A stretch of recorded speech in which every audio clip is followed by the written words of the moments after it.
Welcome back to the Lanterne Rouge Cycling Podcast with mi compadre, Benji Naesen, for Giro d'Italia Stage 18, a big transition stage, 231 kilometres long, sunny conditions, so no shortening of the stage today. And because of Morbegno last year, they've put some hills at the end of the stage just so that it looks like it has more of a purpose, but this is going to be a 100% break stage as we expected. So pretty much flat for the first 200 Ks and then a collection of 4 climbs to spice up the last 35 kilometres. They're 3.5 Ks, 4%, straight into 5 Ks, 4%, then a descent, and then 1.5 Ks, 7.5%, the steepest of them, but short, then descent, short little valley, and then 2.5 Ks at 5.7 descent, then pretty much a descent or false flat descent to the finish from the crest of that, about a 9K, or no, sorry, less than that, 6K descent. So it's getting warmer now in Europe. I want to give a big shout out to our show partner, Cole. They've got the Mountain Pro Air jerseys they've been dropping across the last month. Some new designs have come through recently. I encourage you to go and check them out if you're interested.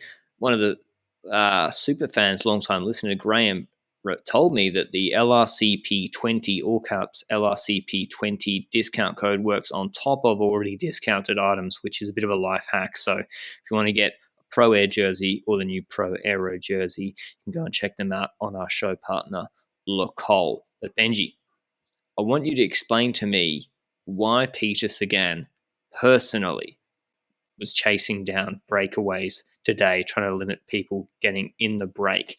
Just from start to finish, why is that happening rather than him getting in the break himself? So we know that Peter Sagan, starting the stage, is leading the Ciclamino jersey. So the points classification of the Giro d'Italia, and he's doing that with a margin on the second person in that being Cimolai. He's now at 135 Sagan, 113 this morning was Cimolai, so that is 22 points if my math serves me right, and 25 on the third place, that is Gaviria.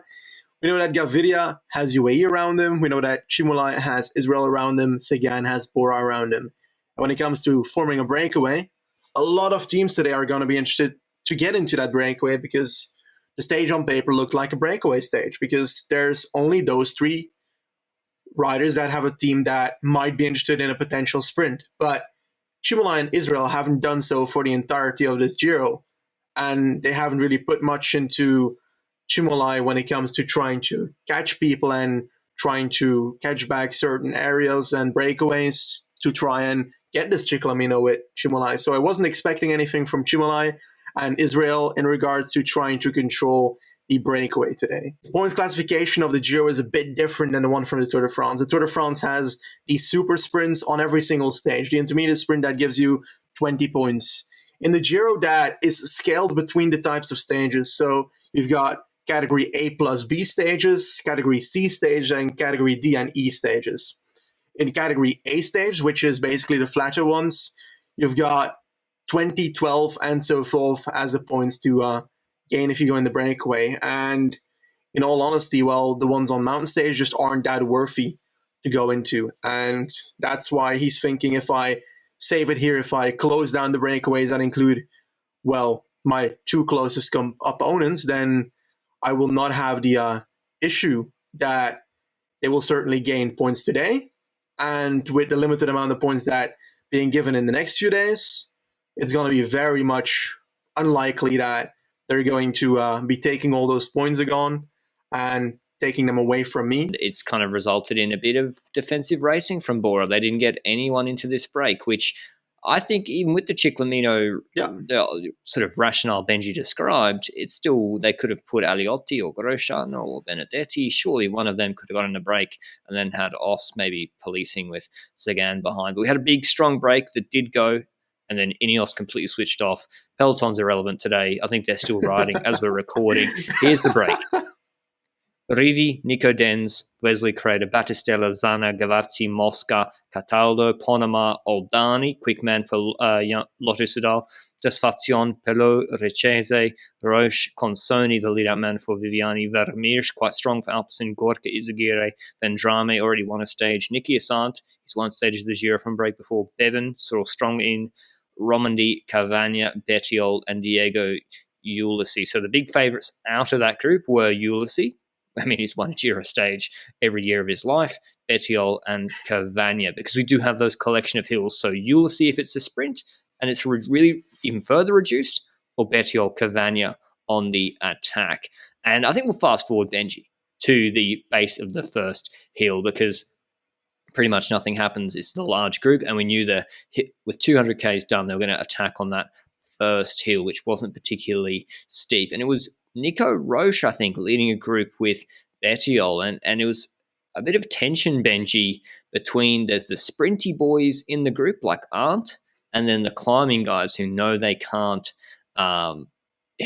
win from a sprint, and then there's the rouleurs. So who I think was in that group, and he was a Bettiol and co. And when did Cavagna then decide to make his move? Well, that group indeed had, different people. And if you know that you're a rouleur, then you're going to try and make a move just before a climb to have a bit of a gap on people that are better at climbing. If you're a sprinter, you try and do the same. If you're a climber, you try and make a difference on the climb. It's all kind of logical. And, Cavagna, he decided to go with about 26 kilometers to go. And that was, I think, not on the first climb anymore, right? Or no, it was on the second. Yeah. And he actually made a pretty solid gap the first time around, because it's the kind of attack you make, and then the other people in the group are like, oh God, who's going to close this down? And you know that if Cavagna's making a move, then he's not going to do so slowly. The TGV was off for a tiny bit, and the gap was starting to open up. And then you're starting to wonder, how is this descending going to be? Because we've had mixed signals in the past from Cavagna. We had that one horrendous descent that he had in some USA race, and then Cali, correct? And then we had some decent descending in other races. Let's be real, he's not always horrendous at descending. And today we started seeing him at 24 seconds, I think, the start of the descent. And on the descent itself, he took his corners offline so much. It was just a reminder of Cali again. It wasn't as bad. Like, to be honest, it wasn't as bad, but it wasn't good. Oh, mate, he nearly crashed 3 times. But then again, he's trying to descend on the limit to keep his gap. I mean, Sagan's nearly crashed in corners. True. Like Nibali's crashed on the Civiglio descent. No need to remind us. No, what's the one? No, I'm not saying in the hairpin. He didn't crash. He just pushing it to the limit. What's his nickname, Benji? What's the name of a regional? If he's the TGV on the flats and false flat uphills, what's a regional French train for the downhills that's really slow and is always late? That could be his downhill nickname. Maybe someone can comment down below. So the SNCF or something, or they're all right. Anyway, it was one of those stages, I think. And we saw Bettiol closing with Nico Roche. Bettiol was an animal today. Bevan initially was doing work on the front as if he had Chimolai in the group, but he wasn't in the group. What do you make of Roche with his hands tied, Benji? If Bettiol goes up the road chasing Cavagna on the climb, 25-second gap, do you pull, trying to keep it close so that Arndt can win the sprint, or is it better to just have Roche try and mark Bettiol? Oh, I think that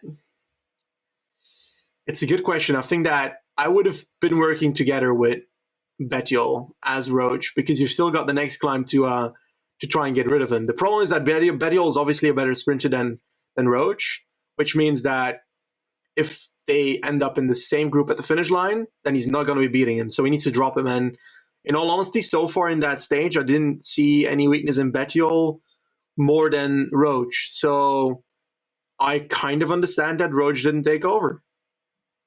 Yeah, I get Roche sitting on. I think Roche was slightly quicker on the downhills than Bettiol, but on the climbs, Bettiol was certainly stronger. So we get to the second to last climb, 1,500 meters long, steeper, not Cavagna's preferred terrain. He's got a healthy gap, 25 seconds on Bettiol and Roche. Bettiol attacks out of the group with Bevan, trying to close it, as I said, and he eats into it quickly. The Italian time gaps are saying the gap has gone from 30 to 35. Meanwhile, we see Cavagna in the saddle grinding, and Bettiol's like sprinting at 800 watts out of the saddle. I was like, that is incorrect. But Cavagna makes it over the top, clear, I think, with 15 seconds. Yeah. And on the descent, I think he gained a bit on the descent. I mean, we were just roasting him a little bit, but he was pushing it maybe harder than Bettiol. He certainly gained in this like 3 to 4K valley between the two climbs. He was gaining on Bettiol, who we saw dropping Roche off the wheel at points. out of corners. So Roche was definitely on the limit. You got to remember, these guys done 220Ks at this point, third week of a GT. I think Cavagna goes into his short favourite for the stage live at this point, but they hit the last climb. 2.6Ks, 5.7%. Big ring climb for these guys. Cavagna's looking good, but then Bettiol, he's clawing him back. 15 seconds, 10 seconds. We then see that the long shot. You can see Cavagna in the distance. Bettiol drops Nico Roche, and then Bettiol suddenly at Cavagna's back wheel and pretty much rides past him. The TGV cracks, and he was gone, like fully cracked Cavagna. And we knew at that point that there's no way he was winning the stage. We've got this descent into town. I'll ask Benji about Cavagna after that we've done the finish. Descent into town, and no one was really bringing back Bettiol at that point. I think he looked like he was still going strong in the group behind. Whilst they were catching Nico Roche, there wasn't too much cohesion there either. I think Arndt was cooked. He'd been dropped and he was trying to chase them back. And it was Bettiol winning this stage, his first Grand Tour stage win. Crazy to think about that. And a great win for him, EF, and as an Italian in the third week winning this stage. Tour of Flanders, and now big gap, and then winning today. It's like just a weird Palmares. He's just a strange sort of rider and his strange skills, but yeah, got the job done today. And then it was Consoni, I think, second Benji. Is that maybe a better result than Viviani so far? 17 seconds back then, Roche, Arndt, DSM 3-4. That's why I asked the question of Benji, what should they have done differently, if anything? You'll see fifth, Battistella sixth, Zana seventh, Tesfazion eighth, Cavagna ninth, gapped another 7 seconds back, and Mosca 10th. But my question, Benji, is did Cavagna go too early? We've seen him do this. He's so strong. Did he go one climb too early? Well, in hindsight, it's easy to say, but I don't think so. In hindsight, you'd say, he went too early. But I think that if he went the climb later, he would also be more tired, and thus his attack might not have been going solo. It might have been having Bettiol in his wheel. So I think that for Cavagna's attacks to work, they need to be at a moment that the other climbers are not yet ready to make their move. And if he waits until the moment where the others are going to make their move, then he's likely not going to get away against the climbers. So I don't think he went too early. I think he did what he thought was right. That for him usually works out pretty well. And the fact that you've got that plateau section a bit between the climbs as well offers him the opportunity to push that a bit forward. But I think that there was just too much climbing for Cavagna to beat the people that he had to beat on this kind of terrain. So I don't think you can really blame him too much for the move he made. I think that all in all, the strongest man in the breakaway won today. Yeah, Bettiol's hella strong. And I think the sequencing of the climbs was difficult for Cavagna, as Benji said. If he doesn't go on the second climb, well, how is he going to go on the 1,500 meter 7.5% climb with a steeper section? That doesn't suit him at all. He's just going to be hanging on there. I guess his option then is to go, if he's still with the group and someone like Bettiol hasn't attacked, which he probably would have, the valley before the last climb. But then he's on the defensive. It's difficult. And I think with someone like Bettiol in the group, it just was almost impossible for him to win. There was one climb too many for Cavagna, but good try nonetheless. And it was quite an exciting last 30 Ks. I actually enjoyed it, and it was good to see Bettiol win. In terms of GC, nothing happened, and they're all rolling in. Tomorrow's stage, I know that nothing happened. They were 20 minutes back, but still 230 Ks in the legs. It's still tiring in a third week. Tomorrow's stage from Abbiategrasso to Alpe di Mira, 166 Ks long. They did change the first climb. It's no longer going to Motorone. It's being diverted because, out of respect for the Piedmont region, I think the Piedmont local government requested that it was moved because of the tragic cable car accident that was in that region in the last week or so. So they're doing a 12.8K 3% climb. We don't think that changes the race too much, to be frank. And then another climb, second last climb, Passo della Colma, 7.7K, 6%. Descent, false flat uphill valley, then 9.6Ks, 9%. I think this suits Bernal more than the other day. At least he said so. Are you sensing another Dan Martin win tomorrow, Benji, or someone like that in the break? Do you think, Becks have lost Nick Schultz. Who's going to be controlling or have the cojones to control tomorrow's stage? You just had to go there, didn't you? Had to. When it comes to this stage, I think that indeed, like most of these stages so far in this Giro, I'd argue the break is most likely to win. The problem that I see with these kind of stages, though, is that the last climb is the biggest. So that's always a bit against the breakaway, because that makes that you need a substantial amount of minutes on the last climb. With the 9% average for 10 kilometers, I think that probably 4 or 5 minutes if Ineos is pushing real hard. Well, probably not. Probably like 4 minutes. Why need. Would they, though? On the climb itself, you know? Push? But before the climb, they wouldn't. But even on the climb, do you think they'll be confident, or do you think they'll be false pushing? What would you do? It would be funny to see like other teams push and then like 5 riders of Ineos just like sitting in their wheel.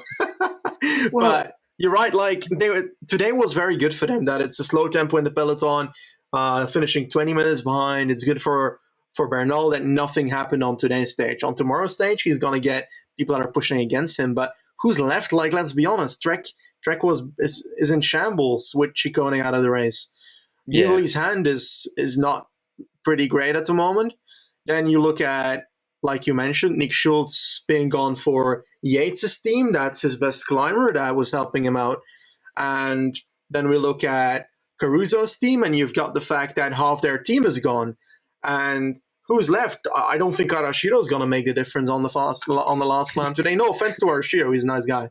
But, like, who's left? You've got EF, but no confidence. They have no confidence in Carthy. Yeah, I wouldn't either. Like, he hasn't been up there recently. Like, what are you going to do? Yeah. Same with Vlasov. What are you going to do? Pace and then get them dropped again and have people laugh at you. That's been happening. I think if I'm Ineos, honestly, I try and make this stage an absolute snoozer, and I go. I said I let break go. I just control with Ganna. Those 2 climbs in the middle, there should be no problem for Narvaez and Moscon at all. You'd probably even you'd be able to keep them for the last climb. And then I ride 5.2, 5.3 on the last climb, or Spicchiolo. None of this 5.7, 5.8 from the other day. And if someone Yates wants to take it up from the bottom, I think you pace it back with your team. You do that. You go back to your roots, the Ineos strategy. If Yates wants to attack early, because I mean, I don't see his team being able to set up something nuclear on this climb and pace for 5-6 Ks, because there's steep sections here in the 7th and 8th K, 11.2, 11.3. There's steep stuff here, but if they go to that section, they're not going to be fresh. But if they haven't had someone setting 5.8, 5.7, and it's been slower, then Yates' attack, one would think, would be less effective. So that's what I would do if I was Ineos. Go back to your roots, set a defensive train, and I know that's what people don't want to hear, but that's what they got to do, I think. Yep. And if Yates wants to attack, let him go and just limit the losses like you did in Catalunya, like you've been doing for a decade, and let Martinez close it. And because Yates likes to attack, gets a 30-second gap, and then he sits on that. And he doesn't really extend it. You saw it Pratiditivo. Attack got within 10 seconds of Pogacar, couldn't close it. Got within 30 seconds of Martin, couldn't close it. And I think you want to nurse Bernal. Do you see them being aggressive, Benji? Or am I being, what would you do if you were them? I think I agree with your strategy. Well, not your strategy, but like the plan you played out for the majority of the teams. The problem is that there's really no GC rider that has an incentive to pace on this day. Like we mentioned, every single team so far, except DSM, but Bardet wasn't looking too great on Stigardiala either. So they're not going to have the confidence to pace here as well. So I think that looking at GC, the entire top 10 is sealed for me. I think if you're 10th on 13 minutes and the 11th rider is on 19 minutes, then it's likely that the top 10 is going to stay the same until someone collapses. And then you look at who's going to fight for top 5. Well, it's all close there, but is the battle going to be happening on this stage? I don't think so. So it's all stuff like that. I do think that Almeida is the one rider that could have the confidence after Sigariala to try something. Yeah, good call. But the problem is how much is the Koenig willing to do for him on this kind of stage? And I wish they would. I don't think pacing throughout the stage is going to be worth it for them, because they're going to be needed in the upcoming stages. While this stage is not necessarily the hardest of the ones that are coming in terms of climbs following up each other. So I'm looking at the breakaway to win. I am really surprised that Bora didn't put a single soul of their riders in the breakaway today, because, well, Fabro, Großschartner, Aliotti, all those riders could have been in the break today, and they were not. Are they going to be there tomorrow? I think that Bora should put someone in the breakaway. Next to Ciclamino jersey, their Giro so far has been, well, in shambles due to the Buchmann crash. So that team I expect to put someone in the break. Fabro, you never know, something like that. Fortunato for Eolo. Yeah, Aliotti, a good rider for that. Pedrero perhaps again for Movistar, but I think he's better at the... I would have said he's better at the climbs that follow each other up, but I'm not actually sure about it. I think he's just a decent climber at the moment, and Pedrero actually deserves a victory at this point, I'd say. And then we're looking at the same people as always. Jumbo, George Bennett. Is he going to try again? He could try again. It's his only way to get into the top 10 is by gaining time by going in a breakaway here. And he is currently sitting 11th in GC, 6 minutes behind Dan Martin, so he needs to do something like that to get into the top 10. So I expect George Bennett to be in the tag in at least one of the coming days. Formulo, he's now 14th in GC on 30 minutes. He needs to do something, otherwise, why are you here? Like, no offense, because I think that he had a puncture in Montalcino, and he's in my Velo Games team, so I do appreciate you. Me too. But well, tomorrow, it's bring a teammate in the break day. You look at this profile. Look at the long valleys between these climbs. Yeah. And as Benji said, it doesn't suit Affini for George Bennett. Yeah, exactly. Affini. Almeida needs to have teammates. Who was the other name you said? I don't think Almeida's going to be in the break. What I would love to happen, and would make it a more exciting stage, if the 10th on GC type guys, Almeida and Bennett and Co. and Dan Martin, get into the break, because then 8 minutes and a half. Ineos should be happy. Ineos should be happy with that, because that means they don't have to do shit all day, because then EF or Astana will blink, one would think, and they'll chase it down. Or Bike Exchange will chase it. So that would even allow Ineos to take their foot off the gas a little bit, because the gap is so big to Bernal that it's not possible. I mean, I'd love to see Dan Martin in the break again, but these valleys are really long, and that's what tends towards break. If maybe the Bike Exchange can get Callum Scottson over the... Trutnik. Yeah, Trutnik. I mean, Caruso, I don't know. They got, as Benji said, maybe they were thinking about stage 20, which is a lot harder. The Verbania, Vallespluga, Alpemota stage is harder than tomorrow. But I think hopefully it's interesting. Hopefully it's not like a 20-minute sort of thing again, where we get not like Dan Martin winning from the break yesterday. It's class. He did really good watts per kilo, really strong. Bettiol winning today. I like seeing that sort of breakaway win. I hope it's not like a weird sort of stage where just no one in the peloton chases behind and someone almost wins. Ulysses would be nice actually from the break. I'd love to see Ulysses, although it'd be third day in a row. But we don't. I'm thinking break. Benji's thinking break, because that's what this Giro has been. But hopefully Almeida takes back 5 minutes out of the GC group and takes his first professional stage win.